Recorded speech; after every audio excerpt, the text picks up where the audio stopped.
We do not inherit the earth from our ancestors, we borrow it from our children. This quote is what sets the tone for the talk today. When we look at our decisions from the point of this quote, we are better able to appreciate that our actions today have a direct consequence on those of the future generations. Hi everyone, my name is Aarti Giri. I'm from Plastic-Lite, Singapore, and the topic I've chosen today to interact with you all is myopic or short-sighted materialism, with a tiny bit focus on plastics. A little bit about us. We are a local volunteer group. We started in early September 2016 to inspire Singaporeans to adopt an environmentally conscious plastic-light lifestyle. We believe that refusing plastics is the primary way to lower our dependence on them. And we aim to instill a stronger environmental consciousness in all of us. We have various types of outreach. Bounce Bags is a community reusable bag share program where people can take reusable bags as and when they need, free of cost. We have educational outreach in schools and other educational institutions. We have corporate, where we conduct talks and sharing sessions. We have green eateries outreach, where we interact with the F&B outlets and highlight their sustainability features. We have social media outreach to interact with the wider, and our latest platform is Let's Talk Climate, where people can share their views on climate change and their aspirations for a better environment. So what drives our high plastic consumption? Obviously, it's the single-use plastics. They are everywhere, be it your takeaway food or your plastic packaging or even fashion. Half of all the plastics ever produced was made in the last 13 years. And what happens behind the scenes is what is hurting our planet and us immensely. Every time we pick up something from the shelf or eatery or even our online purchases, we rarely wonder what happens to them once they leave our hands. We all know that plastics are made from non-renewable resource, which is crude oil or natural gas, and every step of its production, from the time it's refined to the time it goes to the petrochemical factory, it gets manufactured, it's full of greenhouse gas emissions. And there's also oil spills and toxins in the landfills. So every step of the plastic production is wrought with a climate crisis element. And 8% of the world's oil is said to be used to produce plastics. And you may be surprised to hear that that's very close to what the aviation industry uses as well. So where does the plastic waste go? There are three ways. One, when it leaves, when we trash them into the bins, and through our domestic chute, it enters the incinerator where it is burnt and the ash is dumped in the landfill. Number two, it gets littered and then it causes land and ocean pollution, which is same as plastic pollution. And third, which is an ideal case scenario when it is dropped into the recycle bins, and we hope that it gets converted into new products. So let's take a little peek into these situations. So 930,000 tons of plastic waste was generated in Singapore in 2019. And this is a staggering amount. At the rate we are sending waste, Semakau, our one and only landfill, will run out of space by 2035. And when it was built, they had hoped that it would last until at least 2045, which is a decade more. So the way by which we are generating waste is unprecedented. And when it gets littered, what happens? Land and ocean pollution. One truckload of waste gets dumped into the oceans every minute. Animals are dying, sea creatures are dying, and we need the oceans to function well, function optimally, and this pollution hampers this aspect, this important criteria. Oceans are the world's largest storage of carbon, and they regulate our climate, and it is very crucial that they remain clean so that they can do an optimal management of greenhouse gases. The third is, like I talked about, the ideal case scenario. So at Plastic-Lite, we don't just talk about the reduce, reuse, recycle. We feel that we believe, in fact, that refusing plastics is the best way to lower our dependence on them. Every plastic refused is every plastic saved. And what we can't refuse is what and obviously we reduce, and then we shift towards reusable materials or reuse the single-use plastics in some optimal way. And fourth is repair. Repair is important because nowadays we feel that, oh, buying something new is cheaper, makes more sense than even repairing it. But there are avenues in Singapore where you can repair your appliances. There are few, but they are there, and please explore them, because it's every single thing we buy, be it electronics or furniture, it comes laden with its own ecological footprint. And lastly is the recycle. Recycling industry is bent at its knees.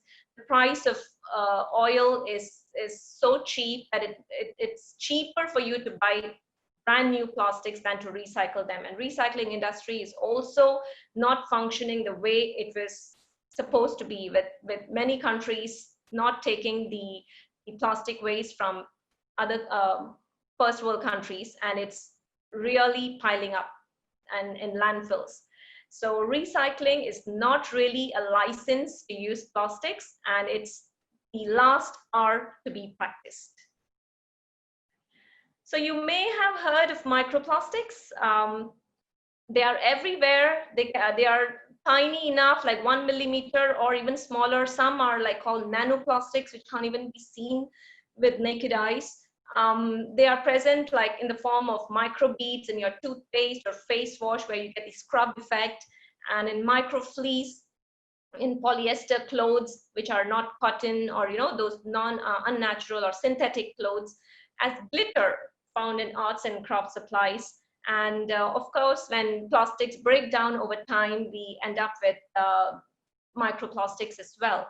And this is of the hugest concern, because this is the way that plastics enter organisms, and they enter man through air, water, and plastics have now been found in tap water. They've been found in beer, salt, seafood, and plastic chemicals also enter us when we use styrofoam or plastic containers. And chemicals from plastics have been linked to various kinds of problems in the human body, because they are known endocrine disruptors. They've been linked to ADHD issues, fertility problems, and even hormonal problems. So, and all these are not in theory, they've been proven. So we need to take care. Which brings me to the next session of the talk: impulse purchases, binge shopping, and retail therapy. Even like listening to them somehow makes us feel good. Like, wow, we're going to go shopping. And this picture kind of resonates with all of us, I'm sure. We go into the shop or the supermarket intending to buy a couple of items, and we come back with a couple of bags. So yes, shopping is a favorite pastime for all of us. Let's take a look at this short video, and then I'll get back to you.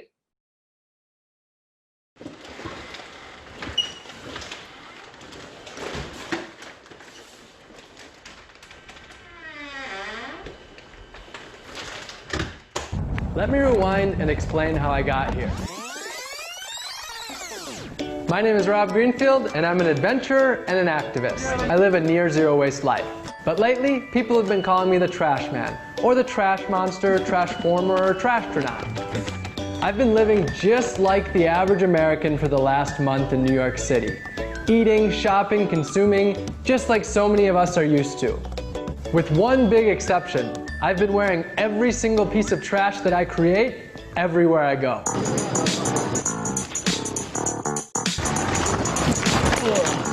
To the big question: why am I doing something crazy like this? The average person in America creates about 4.5 pounds of trash per day. That's 135 pounds a month.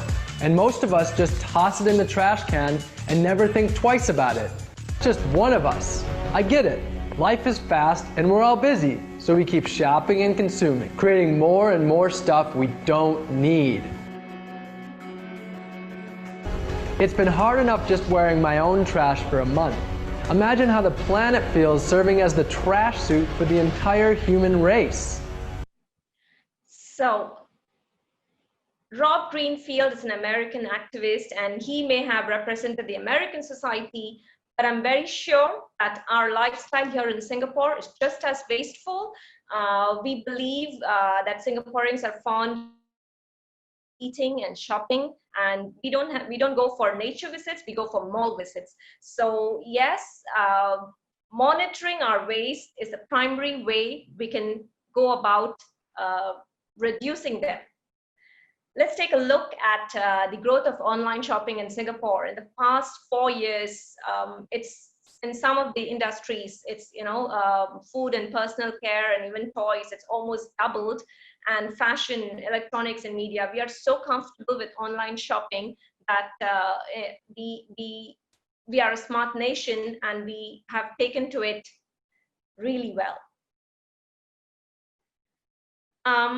We are quintessentially believe in eating and shopping, and we are avid online shoppers, with 3 in 4 of us having shopped online, and 73% of us have shopped overseas, from overseas online stores. It's popular with young adults, not surprisingly, and a Visa study showed that 26% of us shop at least once a week, and this is the highest percentage per capita in Southeast Asia. So we do love our shopping, isn't it? And the ever popular Singles Day, it's a humongous deal in China, but it is catching up in Southeast Asia. There are a couple of, I'm taking the example of a couple of home, Lazada, Singapore, and a homegrown shopping network called Shopee. 11/11 online sales on Lazada surpassed last year's performance by 5 p.m. on Wednesday. And 35 minutes is all it took for shoppers here to chalk up the buys that surpassed last year's numbers in the first 2 hours. And 16,000 items were being sold each minute. And similarly in Shopee, the amount transacted this year surpassed last year's in just under an hour. And 200 million items were sold on Singles Day on Shopee, significantly more than the 70 million last year. So it's a big deal for us. And this brings with it the horde of packaging waste. And with it comes the transportation and shipping. And this is increasing, and this is resulting in increased emissions, and the ecological footprint is becoming higher and higher as well. So we are all getting into a kind of mindless consumption. And this consumption is accelerating climate change. Greenhouse gases, the emissions from plastic life cycle threaten the ability of our global community to keep the temperature rise below 1.5 degrees centigrade, which is the target of a lot of countries according to the Climate Act. And the production and incineration of plastic added 850 million metric tons of greenhouse gases into the atmosphere, which is equal to the emissions from 189 500 megawatt coal power plants. I'm not sure how much you're able to appreciate this figure, but it's really huge. And by 2050, plastics would be using 10 to 13% of the entire remaining carbon budget. And what does it mean for us? We are an island nation surrounded by water on all sides. Our government has already pledged millions of dollars in fortification of our borders. But the temperatures have been rising. We all feel it. We all are going for the aircon remote a lot more. And diseases like dengue, even this year, we've been fighting like not just the COVID virus, but the dengue virus as well.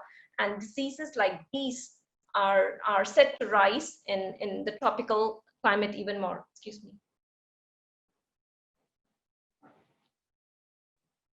So let's come to what is possible then. The packaging is here, but what kind of packaging? I believe we can have 3 R's of packaging, like the reusable kind, the renewable kind, and the returnable kind. To give you a quick example, we can retailers can use reusable boxes that are of the generic kind, and which can be dropped off in receptacles like in domestic or in residential areas, which can be collected back. Renewable ones, there are ones like made of mushroom packaging, which IKEA has been using in place of styrofoam. And there are returnable ones, like there are many companies like Returnity that actually consult with retailers on how they can allow their customers to return their packaging boxes. So we need to have a system of not just a linear chain, but a circular chain, circular way of functioning for the packaging, because there is no other way we can stem the waste of packaging waste. What should governments do? A top-down approach is always the most effective, because there are pockets of innovative and technological advancements being made, but without government help and government budget, making them mainstream is not so easy. So we need robust e-commerce laws, which can reduce waste, and which the retailers need to implement. Singapore already has a zero waste master plan. Under it, they have the extended producer responsibility, which comes under the Resource Sustainability Act. But these should be expanded to the trade industry as well.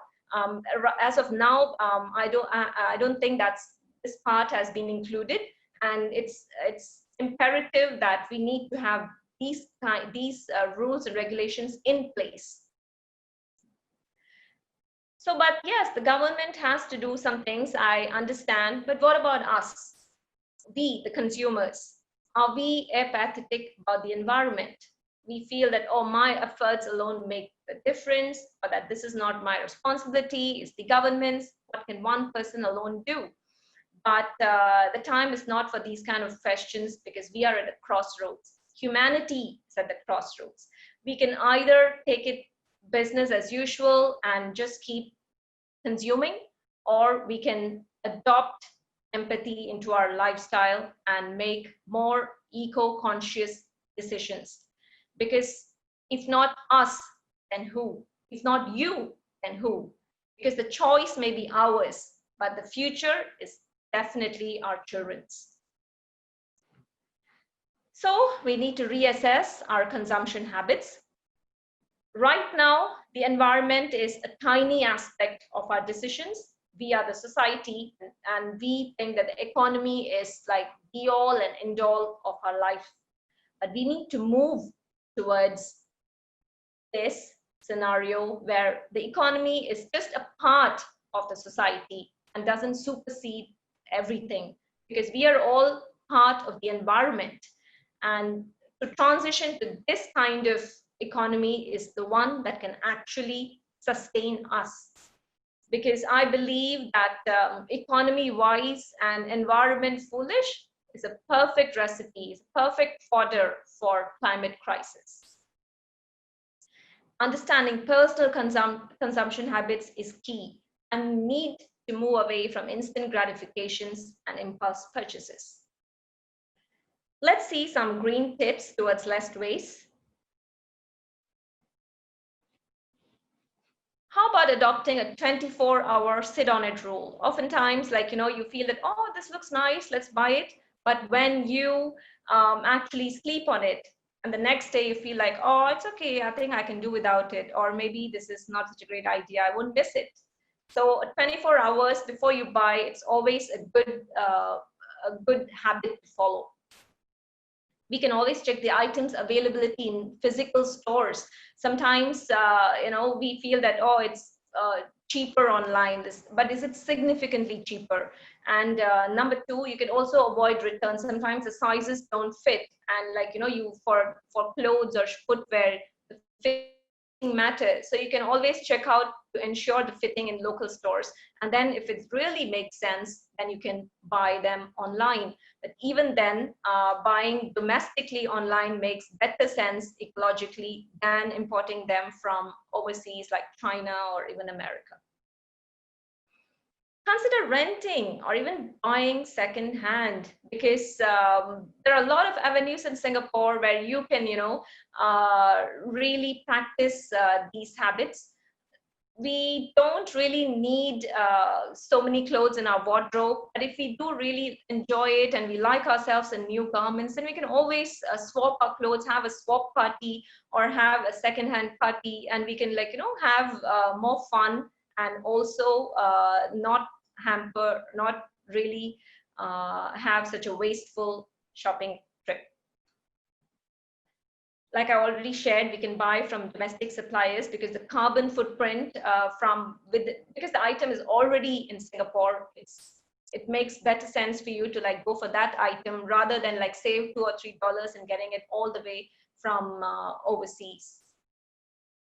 And feedback to your retailer: if the item was over packaged, then please let them know that, hey, I just bought this, it is not really a fragile item and I don't need these many bubble wraps.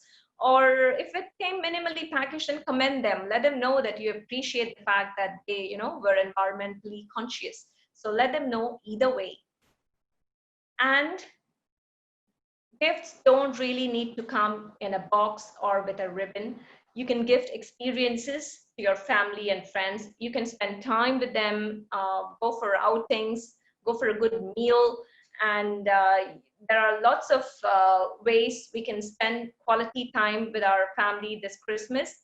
And please consider them instead of actually gifting stuff. And I feel this is really, really important.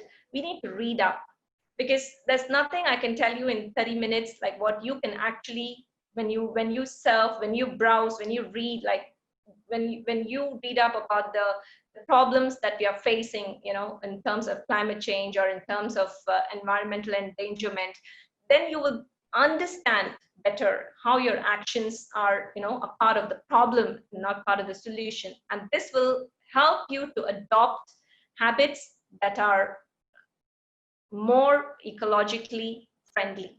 So read, understand the problem, and adopt healthy habits. And this part is very dear to me, because practicing mindfulness is really important. I believe that therapies like retail therapy in nature, at the core of it, is broken, because it calls for continuous renewment. Like you have to keep on buying, because something can stay new only for a short while. And we need to kind of unwind. We need to declutter not just our wardrobe, but our mind. And this mindless consumption hurts our planet. We really cannot have this kind of status quo. How about pursuing a hobby? A hobby is something that can make us feel good. We become more at ease with ourselves and better, and we are relaxed. We can untangle from a fast-paced lifestyle. We can get more in harmony with ourselves, prioritize not just our needs, but the needs of the environment. We can be more grounded and connected with our environment. We can explore nature, go on not shopping trips, but nature trips, because that will make us move towards more of an empathetic nature, not apathy. And we'll really begin to form a bond with nature. And we can also volunteer at community events. We can with environmental organizations, because that's a good way to spend time, and also to realize that we are a small part of the bigger environment, and not the other way around. Everything is not just about us, but we are a tiny part of the environment. So it's important that we really curtail our mindless consumption. You can join us at Plastic-Lite through various ways. We're always looking for volunteers to help us out, short-term or long-term.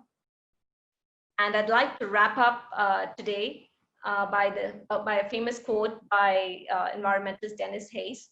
He says, "I feel more confident than ever that the power to save the planet rests with the individual consumer, which is us, and our decisions do have an impact. So thank you for listening. But before you all go, I have a set of 3 questions for the participants. You can, use the chat to let me know, or maybe just reflect on it. How often do you shop online? Number 2, did you make any online purchases during the 11/11 Singles Day sales? And number 3, what percentage of your purchases have been based on something you wanted versus something you needed? Or in other words, essential or non-essential purchases? What do you all think? Okay, a lot of chats over here.